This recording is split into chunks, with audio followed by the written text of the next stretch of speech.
and watch us look at the weather. We won't forecast. We'll leave that to you, the people on your station. Okay, first, I'm glad to be joined, of course, by our great mayor, Byron Brown. He does a fabulous job for Buffalo, and we work closely together on so many different issues. We have our Cheektowaga Sound Supervisor, Brian Noack. Thank you for being here, Brian. We have our Deputy County Executive, Lisa Chimera. And we also have some real experts here. I am honored to be joined by Dr. Michael Morgan, our Assistant Secretary of Commerce. Thank you for coming. He came up from Washington because this stuff is so important. He's in charge of environmental observation and prediction. That's a fancy word for weather. We also have Michael Fries, the meteorologist in charge of this station, who was taking me on a little tour. There he is. We have our Erie County Commissioner of Homeland Security and Emergency Services, Dan Neverth. We thank you for coming. Where's Dan? I took his place. Yes. Oh, you took his place. Greg Butcher. We have Chief Butcher, who is here as well. So thank you all for being here on a very important topic.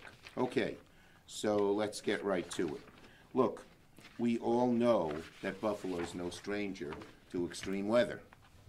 And the National Weather Service headquarters here is a hub for where our region gets its weather reports. This hub is really important, and it's right here in Buffalo, and it serves the entire region of Western New York to keep us safe, give us warnings, etc. And of course, usually the extreme weather we're used to here in Western New York is snow, a lot of snow in the winter. But now, excuse me, let me say that again. Usually the extreme weather we're used to in Western New York is snow, a lot of snow in the winter. But the extreme weather, because of climate change and everything else, is different than it used to be. And this year we've seen a record-setting number of tornadoes that we have seen. And where's the thing I'm supposed to hold up, Matt? Ah, here. Okay. So this, look at this, folks. I can't put all my papers here because all the... This map here, folks, is shows you all the tornadoes we've had here. We've had a record-setting number of tornadoes, and these are all the tornadoes with all the different areas. There are 32 severe thunderstorm warnings, 8 tornado warnings, and 4 flash flood warnings. We didn't see this before. I don't know, when was the last time we saw a tornado in Buffalo? We don't have one on current record. Okay, actually, first ever. in the city. Unfortunately, because of climate change, this kind of extreme weather is not unusual anymore. It's not going to be unusual anymore. I'm not going to predict the weather. That's for these folks here. But it is a problem. Thank you very much. And so last week, as I said, we had as everyone knows, we had a tornado in downtown Buffalo. Our deputy county executive told me it went right by. She watched it go right by her window. Yes, that's true. The tornado was the 26th tornado in upstate New York that broke the record for the most tornadoes ever in the state's history. And then over the weekend, we saw more bad weather, devastating flooding that affected Steuben County, Cattaraugus County, and some of the North Country as well. Unfortunately, the extreme weather summer that we've had is becoming more common.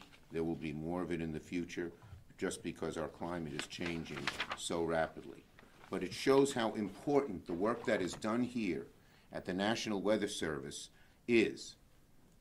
If we can predict what's happening with both a degree of on-time accuracy and geographic accuracy, it's very, very helpful. If you say there's going to be a storm in Western New York, everyone shrugs their shoulders. If you're going to say that this storm or tornado is likely to hit the west side, the specific area knows what kind of precautions to take. So these systems are critical. But unfortunately, they're on the chopping block. So I have two things I want to talk about here. First, there's a extreme report floating around Washington. You've probably heard of it, called Project 2025. That is the project put together by some of these extreme MAGA folks. But if they get into power next year, they're going to implement it. You know what they want to do? Close this place down. They want to privatize the whole weather service. And what does that mean? That means it's going to cost a lot more money to get weather reports. If you're a big business or a wealthy individual, you might be able to afford it. But what about our little homeowners, our little small businesses, our little farmers? Weather service has always been something the federal government has done to help people understand the weather, but to save dollars so they can predict and react. But this report would cut funding across the board and says privatize the National Weather Service. And that means it could put weather reports that everyone relies on behind a paywall. You might even have to pay to add weather service to your TV, or the TV would charge you. Now, you don't need a weatherman to forecast that a plan like that would cause major problems for Western New Yorkers who rely on real-time weather data for storms. It's particularly important here in Western New York because we do have lots of severe storms. Often, and this would affect the snowstorm prediction in the winter as well as the predictions of weather in the summer. Winter's coming.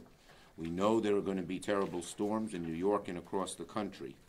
And just imagine the next major lake effect snowstorm was coming in and the data was delayed because we didn't have weather services. So when it comes to storms, every hour, every minute saves lives. I believe we should be investing, not defunding, our storm tracking systems.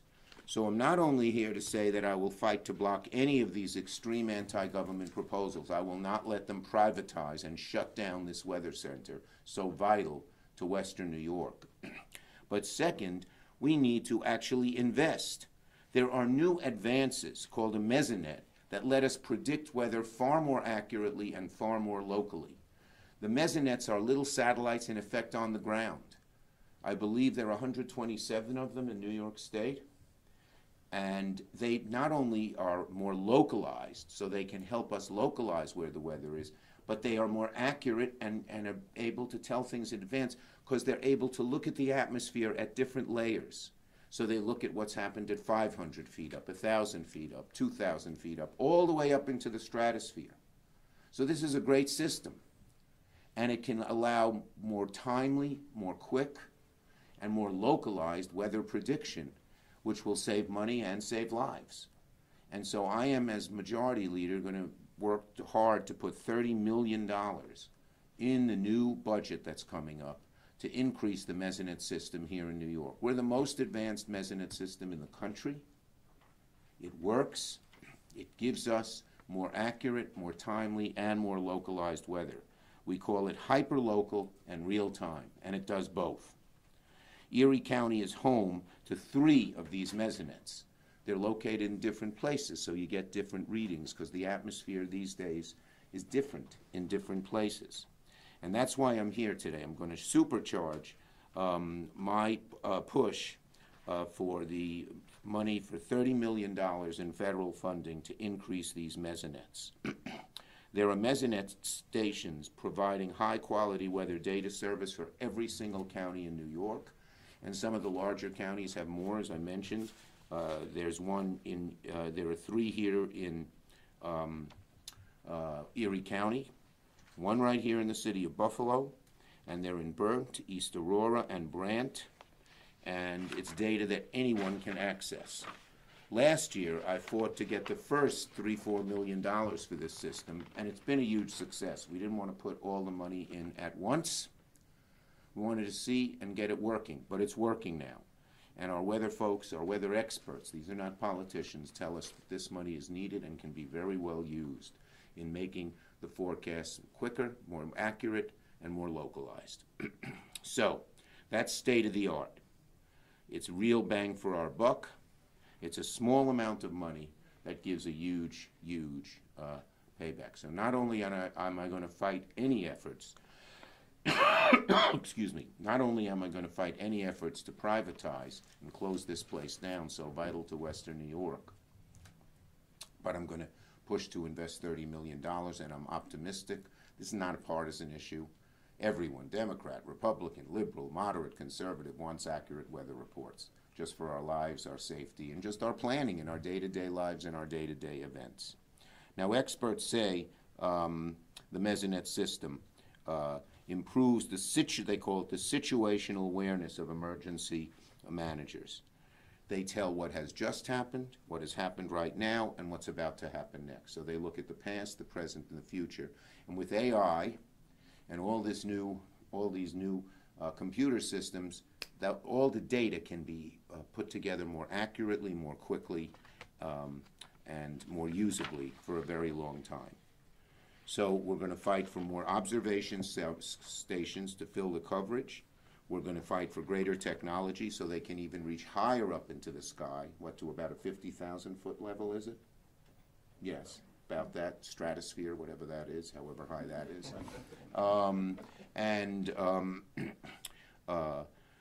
Beef up the technology and updating things with AI.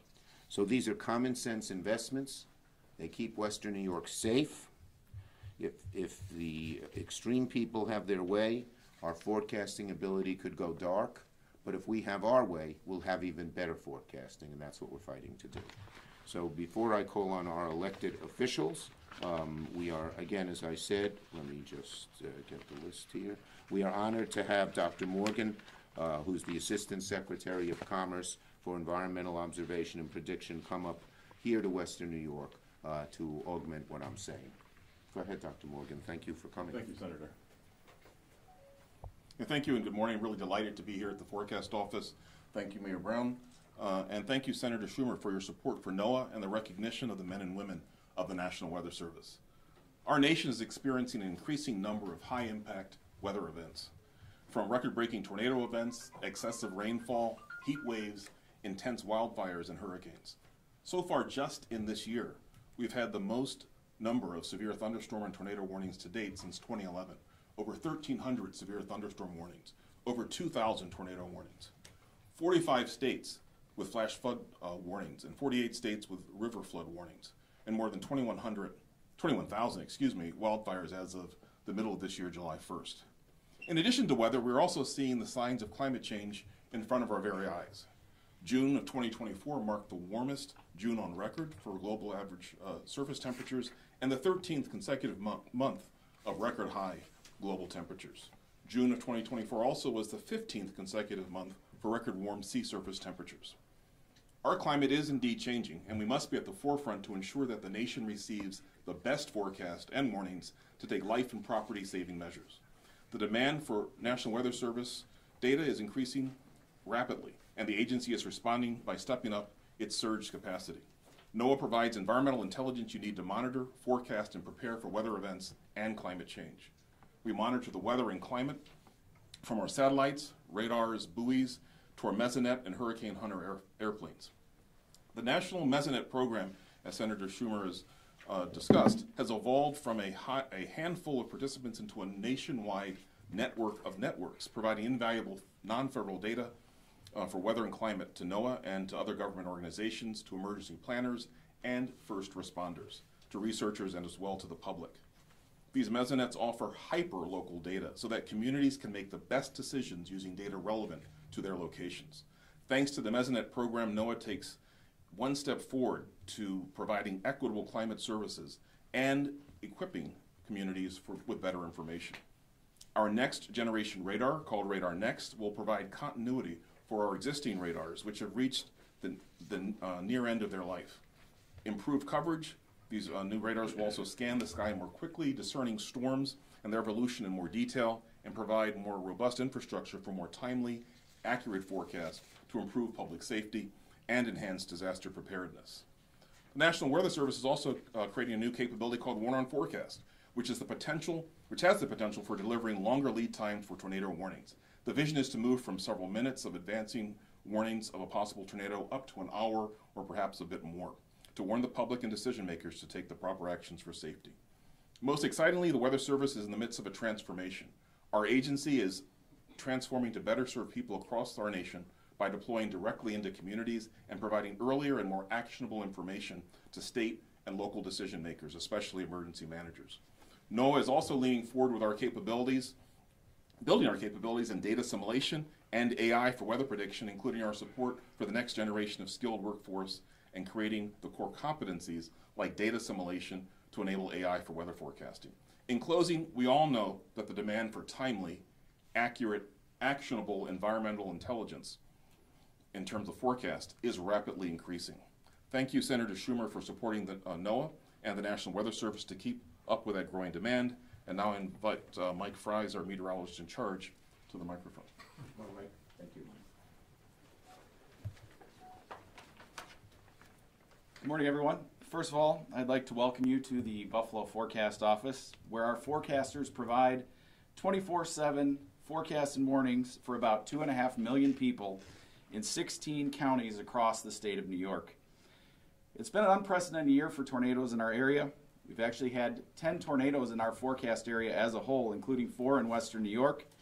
And as of this morning, we are up to 28 tornadoes in the state for the year, and that is just this summer. This is what, here, so you can all get a picture of this.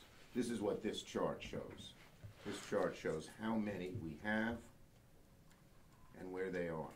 And this forecasting station is not just for Erie County, but it's for all of western New York, which has had a series of these problems as well. Okay? So to put those numbers in historical context, the number of tornadoes we've seen in our forecast area is about 7 times the normal amount of tornadoes that we see in a year. And also on New York State as a whole, the normal amount of tornadoes in a year is about 9. So we're over 3 times that number now. I'd like to give a big shout out to the Erie County, both Commissioner and Deputy Commissioner of Homeland Security Emergency Services, Dan Neverth, and Greg Butcher, who's here with us today, who we have a long and productive working relationship with, as well as Mayor Byron Brown and Commissioner Martin that are here from the city. Erie County was one of our first storm-ready communities when the storm-ready program was spun up decades ago, and the city of Buffalo is our most recent one. We have expanded our relationship with the city of Buffalo drastically in the last couple of years, and it's a credit to the people in this room for that. And on August 5th, we saw the importance of becoming storm ready. Actually, within about 15 minutes of damage occurring on the west side of Buffalo and downtown, both officials from the city of Buffalo as well as Erie County were reaching out to us to come and look at the damage. In fact, within 2 hours, our office was on the ground in the city of Buffalo, surveying the damage with the city of Buffalo Fire Department, Police Department, and Engineering Department. We saw several damaged buildings, a lot of downed trees, traffic lights, and power outages, but thankfully, no one was injured. We appreciate the successful coordination over the years with Erie County and the city of Buffalo and the partnership that all of you have shown this agency. And thank you, Senator Schumer, for your work to improve the technology and the observations that we need to meet our mission. Thanks, Mike. Thank you, Senator. Appreciate it. And next we have our great mayor of the city who is involved in just about every action in the city, and that's Mayor Brown. Thank you very much, Senator Schumer. I want to thank Senator Schumer and Dr. Morgan for being here today. I want to thank Senator Schumer for playing a leading role in investing in weather detection systems, supporting NOAA and supporting the National Weather Service. Oftentimes in Buffalo, when we experience extreme weather, one of the first phone calls that I receive is from Senator Schumer. Yes. And on August 5th, when we experienced the tornado on the west side of Buffalo and downtown Buffalo, again, one of the first calls that I received was from Senator Schumer. Also want to recognize Governor Hochul for her call, and County Executive Mark Polencarz and I went out and surveyed the damage. The response was very swift in the city of Buffalo with city agencies. Our Commissioner of Public Works, Nate Martin, is here, and county agencies. And want to recognize Mike Fries, because when we have had extreme weather, Mike often embeds with the city of Buffalo and Erie County, making sure that we have the most accurate and up-to-date information to be able to provide for the public. So climate change is real, and we're certainly seeing that in Buffalo, Erie County, Western New York, and all across the state of New York. Being able to get accurate and timely information about extreme weather coming into a community is critical. It helps us to adjust our response and respond more effectively, saving lives and saving property. So Senator Schumer, we thank you for your leadership on this and so many issues that affect our community. Thanks, Mayor. Our Deputy County Executive, do you want to say a few words? Sure. Thank you, Senator Schumer. You know, it is so critically important that we have the very best technology to make sure our residents are safe. We worked collaboratively, the county and the city of Buffalo, under the leadership of Mayor Brown, to make sure we have a COAD that's active, to make sure that we have emergency care kits. We've educated our residents, but without accurate weather forecasting, it will not work. So I appreciate Senator Schumer for your advocacy, making sure that you're doing whatever you can to keep the residents of Erie County safe. So thank Thanks, you. Susan. Thank you. Rather, Lisa. Now we have Susan. Susan Clark is a professor at UB on environmental sustainability. Yep. And something else. Environment and sustainability, you got it. Yes, okay. Thank you She's very very much. smart, let's put it like that. Well, it's a pleasure being here today, and thank you all for having me. As you've heard, the city of Buffalo and New York State have been greatly impacted by tornadoes. New Yorkers have experienced 28 tornadoes so far this year, which is about 3 times what is expected for the region. This includes a record for July of the most tornadoes occurring in 1 month in New York State's recorded history. Although this trend may or may not continue in the future, becoming more prepared for tornadoes will help us become more resilient to other types of severe weather as well. Due to a warming climate, our region is expected to experience increasing intensity and frequency of heat waves, lake effect snowstorms like the 2022 holiday blizzard, heavy precipitation events and flooding, as well as reduced air quality impacts from wildfires occurring elsewhere in North America, as we experienced here last summer. More broadly as a nation, there are other weather-related vulnerabilities that we face, including more severe hurricanes and storm surges, drought and heat waves that make wildfires more likely, and yes, more severe thunderstorms and tornado outbreaks. So although tornadoes are a recent concern here, many types of severe weather are increasing in likelihood, for which improved weather forecasting would support better preparation and resiliency. Investing in more precise weather forecasting and monitoring will no doubt help New York and America become more prepared for increasing severe weather of all kinds and reduce the impacts of these events on people and their communities. Thank you very much, Dr. Clark. Okay, I've been asked, I'll do this before we get into Q&A on this subject.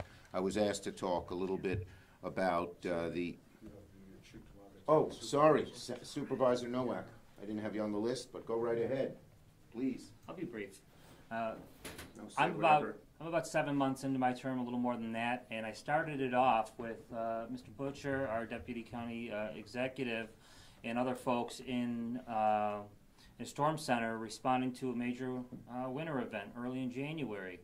And a little over a week ago, we had a tornado here. I asked the folks in my town about their tornadoes that they remember. They bring up 1987 in the Holiday Showcase on Union Road. It's the year I was born, just to give you an idea of how rare something like this is. And you survived. Yeah. But it's something like the idea of privatizing NOAA is just strange to me. I don't understand what the motivation of something like that comes from. I mean, I get it, it's the Heritage Foundation, they want to privatize everything, but there's just some things that we do better together. Right. And that's what's being stressed here today, and I just want to reinforce that point. Thank you, Supervisor, and thanks for the good job you do for Cheektowaga. Okay, so I was asked by a few folks to talk a little bit about the hacking into President Trump's campaign. So I'll say a few words on that, then we'll take questions on this subject on the weather. Okay, well, the FBI has now confirmed that it is investigating the alleged hacking of the Trump campaign. It's also been reported the investigation includes attempts to hack the then Biden-Harris campaign a few months back. This is an ongoing investigation, so I can't comment on the specifics. However, this is a tactic, the hack and leak, that we have seen coming from foreign adversaries in the past, including in the 2016 presidential election. Our adversaries are intent on sowing chaos and undermining our democratic process. They've done it before. So we have to stand firm to ensure that our cybersecurity can withstand such intrusions as we head into November. Okay, now we'll take questions here on the Weather Service. When you're talking about defunding the National Weather Service, you're talking about Project 2025. Correct. It's hard to judge how seriously you should take Project 2025 when the Trump campaign is publicly distancing itself from it. Well, how seriously do you take? Okay, I take it very seriously. The hard right group that came out with this, many of them are former Trump employees. Many of them, one of them who is active in it is reputed to going to be Trump's chief of staff. And they've always believed this. And then when the hard right gets into power, they get a lot done. So I think we have to take this very seriously. I've been talking about it for a while. Last week they proposed cutting veterans benefits in the PACT Act, which we worked so hard to get done, you know, for our veterans who got exposure to the burn pits. So this is a group, and you know, Supervisor NOAA asked, why are they doing it? They really come from a group of very, very wealthy people who just don't want to pay any taxes at all. They're the same people who don't even want to help the Ukrainians, even though Putin might be at our border. Not our border, but the Polish border. Senator, on that point, let's face it, there were Democrats that called for a defund the police. I'm sure you didn't agree with that. I did not. And have you ever heard former President Trump specifically say he wants to defund the National Weather Service or NOAA? Have you ever heard him specifically say the word was that he was supportive of Project 2025 before all of it came out and there was such public opprobrium. So I would take seriously anything in that project should he become president. Can I add to that? Yes. The gentleman that Trump nominated for NOAA was a former CEO of AccuWeather, and he's on record being a privatizer. So he's already made moves to reinforce this idea. Right, right. Well, we'll talk to the senator. Yeah. Okay. Also, Senator, can I ask you one last thing here, too, about the state of New York? Yes, please. Back in 2016, Governor Cuomo then proposed a $23 million Mesonet system for the state of New York, basically talking about Hurricane Sandy, things of that nature, saying that the Weather Service wasn't giving them timely enough information. Yeah. Is this tapped in now Yes. with the NWS, or are they working? Because taxpayers here in New York State maybe paid $23 million for this. Yeah, the bottom line is that this is now, this is coordinated between the federal and state. As you can see on this chart here, you may want to take a picture of it. These are the various regions, and they're interlocked. The weather in Ohio may be affecting the weather in Buffalo. And so everyone is now working together. Our New York system is totally tapped into the federal. And because the Mesonet system, we wanted to be careful with taxpayer dollars at the federal level. So we put in $3 million last year to do some experiments and see how it worked. It worked great. So now we're ready for the full $30 million. The gentleman from NOAA, Secretary, do you agree with that? If you could maybe address that? How are you working in New York State using their Mesonet system? Right, so the Mesonet data that's not only from the New York State Mesonet, but other Mesonets across the country are incorporated into our analyses, into our predictions, and they help, as the Senator mentioned, improve our situational awareness for developing severe weather events. So New York will know even much more detail about the systems that are in the Midwest or even the West before they get here, and it gives them greater information. And then when they measure all these various atmospheric levels before they get here and how they've changed when they get here, it gives them a greater ability to forecast more accurately and more timely. So there's no silos there? No silos. No silos. Right. No. If I recall right, that state investment was sort of a slow rollout. Is that entirely in place at this point, or is that something? That I don't know. I can't speak to that. Okay. Okay. Any other questions on this subject? I guess we've been asked, with the mayor right behind you there, I mean, I know there are certain thresholds for federal assistance. Yes. Okay, I'll say something and then the mayor can say. Go ahead. There are thresholds, and we are now working with the city and with the county to see if we can meet those thresholds. I've already asked FEMA to be on the ground and help make that count. I believe they are here and doing just that now. You have to reach those thresholds, but sometimes the accurate count would get to the thresholds and they're not done, you know, carefully and most accurately. Our mayor and our supervisor are working really well to make sure that all the damages is collected up.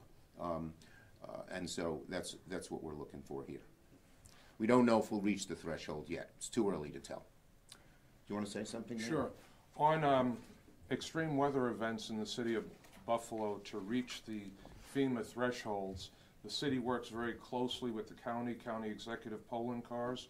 We also work very closely with Senator Schumer's office, and we have our fire department, police department, public works department, inspections department on the ground, making sure that the information that we collect on the cost estimates is accurate so that we can provide that information to FEMA for the ability to reach the thresholds. The state hasn't yet asked to declare a disaster area. They're working with us to wait the count. Senator, I'll ask you one last question, I promise. Listen, you always ask good questions, so I'm happy to. This deals with the back end of these storms.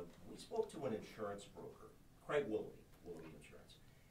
He had said that there's a bit of a crisis right now with the property insurance industry. Yes. Because of the storms across the country Yep. and what have you. Do you foresee this as something that Congress should look into? Okay. And what realistically? Certain states, it's out of control. Thank God not New York at this point. Texas, Florida, the rates are so high that certain people have to sell their homes. Now, they've had many more storms, and I think they're less on the ground protecting things than New York is. But this is something we're going to have to look at across the board. We can't have insurance policies go so sky high that people are either forced out of their homes or have to pay far too much money for it. So far, New York is in better shape than most states. We'll have to keep a careful eye on it. Okay? All right. Thank you, everybody. Have